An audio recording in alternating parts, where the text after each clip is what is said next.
Hi everyone, it's Eleni. I'm back in the kitchen with Shakti, and today I have Dr. Rao with me to discuss some of the health benefits of the recipe that we're going to be making for you. So today we're making black bean quinoa burgers. They're an awesome alternative to have at your Memorial Day barbecues, your Labor Day picnics with your family. A lot of people try to avoid meat in particular because of the health effects that it can have on you in the long term. So Dr. Rao, can you share with us some of those? Yeah, so at Shakti we talk about being plant forward, plant-based diets, and a lot of questions people have is what do I do when I go out for social events? And so this is a great recipe for people to make, to bring with you to your barbecue or to make as an alternative at your own barbecue, because it's full of healthy, nutrient-rich foods that are very colorful and bright, which colors are great, right? Yeah, they're great. They add lots of phytonutrients and other minerals and vitamins that you usually don't get in your meals. So, and instead of animal-based proteins, most people worry about, am I going to get enough proteins? The quinoa that's in here has protein, the beans have protein, and even the veggies have protein. So protein is not an issue when you're going plant-forward or plant-based, because it is, our foods are full of proteins, natural proteins that can substitute easily for animal-based proteins.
So yeah, now that we saw how you made this wonderful recipe, we can talk about the individual ingredients and how it doesn't have to be so regimented. You can use, there's a lot of flexibility and creativity that's involved with cooking. You can make this fun, and you could use up the things that are in your fridge. One thing is, we want to use healthy oils, and healthy oils are our omega-9s, which are olive oils, and the coconut oil, which is a saturated fat, but it does have a more healthier benefit in terms of cardiovascular profile. Now, I would say that there's no real good oil. Oil is not considered healthy by itself.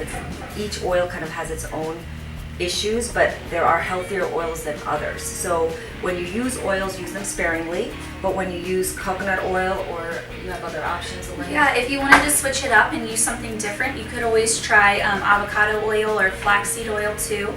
Some of them have different cooking temperatures or heat points, like the maximum temperature you can reach without releasing reactive oxygen species, which are harmful for our body.